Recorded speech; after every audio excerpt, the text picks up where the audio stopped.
आज हम बात करेंगे प्रधानमंत्री किसान सम्मान निधि योजना यानी पीएम किसान योजना के बारे में और खासकर इसकी 23वीं किस्त को लेकर किसानों के बीच चल रहे इंतजार और जरूरी अपडेट के बारे में। क्या आपके बोरवेल में बार बार पानी की समस्या हो रही है? 30 किलो के लोकल पाइप दे रहे हैं धोखा, बार बार टूटते हैं और खर्च बढ़ाते हैं? तो अब भरोसा कीजिए न्यूट्रॉन केसिंग पाइप पर, एक्स्ट्रा मजबूत लंबी उम्र के साथ। अब बाजार में मिलने वाले 30 किलो के पाइप को करें बाय बाय और आज ही लगवाएं neutron 40 kg borewell casing pipe. यह जानकारी बहुत महत्वपूर्ण है क्योंकि छोटी सी गलती की वजह से आपकी अगली किस्त रुक सकती है। सबसे पहले समझते हैं कि यह योजना क्या है। प्रधानमंत्री किसान सम्मान निधि योजना केंद्र सरकार की एक बहुत ही महत्वपूर्ण योजना है। इस योजना का उद्देश्य देश के छोटे और सीमांत किसानों को आर्थिक सहायता देना है। इसके तहत किसानों को हर साल कुल 6,000 रुपए की मदद दी जाती है। यह राशि 3 किस्तों में दी जाती है, यानी हर 4 महीने में 2,000 रुपए सीधे किसानों के बैंक खातों में भेजे जाते हैं।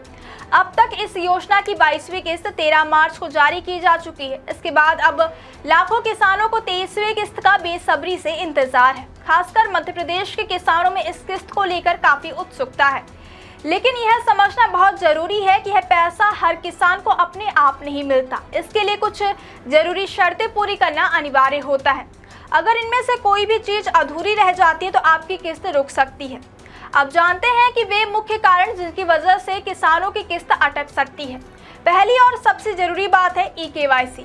अगर आपकी ई-केवाईसी पूरी नहीं है तो आपकी अगली किस्त रोक दी जाएगी। सरकार ने यह नियम इसलिए बनाया है ताकि सही लाभार्थियों तक ही पैसा पहुंचे। इसलिए हर किसान को यह सुनिश्चित करना जरूरी है कि उसकी ई-केवाईसी पूरी हो चुकी हो। दूसरी बड़ी वजह है आधार कार्ड और बैंक खाते की जानकारी में गलती।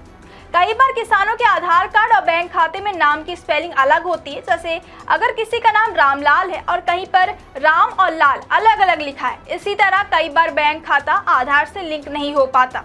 ऐसे छोटी छोटी गलतियों के कारण भी पैसा अटक जाता है। तीसरी महत्वपूर्ण वजह है भूमि रिकॉर्ड का सही ना होना। सरकार अब जमीन के सत्यापन पर बहुत ध्यान दे रही है। इसे लैंड सीडिंग कहा जाता है। अगर आपकी जमीन का रिकॉर्ड सरकारी सिस्टम में सही तरीके से अपडेट नहीं है या सत्यापन अधूरा है तो आपका नाम लाभार्थी सूची से भी हटाया जा सकता है। अब सवाल यह है कि किसान अपनी स्थिति कैसे चेक करे और इन समस्याओं को कैसे ठीक करे। इसके लिए सरकार ने एक आसान तरीका दिया है। किसान अपने मोबाइल या कंप्यूटर से पीएम किसान की आधिकारिक वेबसाइट पर जाकर अपनी जानकारी देख सकते हैं। वहां आपको यह पता चल जाएगा कि आपकी ई-केवाईसी पूरी है या नहीं, आपका बैंक खाता सही है या नहीं और भूमि रिकॉर्ड अपडेट है या नहीं। अगर कोई गलती मिलती है तो उसे तुरंत ठीक करना बेहद जरूरी है। अब बात करते हैं ई-केवाईसी कैसे करें। ई-केवाईसी करना बहुत आसान है। इसके लिए आपको सबसे पहले योजना की आधिकारिक वेबसाइट पर जाना होगा। वहां फार्मर्स कॉर्नर नाम का एक सेक्शन मिलेगा, उसमें ई-केवाईसी का विकल्प चुनना है। इसके बाद आपको अपना आधार नंबर डालना होगा। फिर आपके आधार से जुड़े मोबाइल नंबर पर एक OTP आएगा। उस OTP को दर्ज करके आप अपनी प्रक्रिया पूरी कर सकते हैं।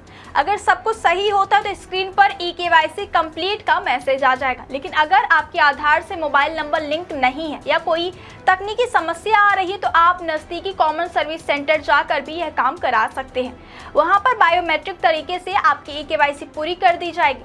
किसानों के लिए सबसे जरूरी बात यही है कि वे समय रहते अपनी सभी जानकारी अपडेट रखें। अगर आप चाहते हैं कि आपकी 23वीं किस्त बिना किसी रुकावट के आपके खाते में आए तो अभी से यह सुनिश्चित करें कि आपका ई-केवाईसी पूरा हो, आपका आधार और बैंक खाता सही तरीके से लिंक हो, आपकी जमीन का रिकॉर्ड अपडेट हो, क्योंकि एक छोटी सी गलती भी आपके पैसे को रोक सकती है। सरकार का उद्देश्य साफ है कि सिर्फ सही और पात्र किसानों को ही लाभ मिलना चाहिए। इसलिए सभी किसानों को भी अपनी जिम्मेदारी समझते हुए समय पर सभी औपचारिकताएं पूरी करनी चाहिए। कहा जाता है कि प्रधानमंत्री किसान सम्मान निधि योजना किसानों के लिए एक बहुत बड़ी सहायता है, लेकिन इसका पूरा लाभ तभी मिलेगा जब सभी जानकारी सही और अपडेटेड होगी।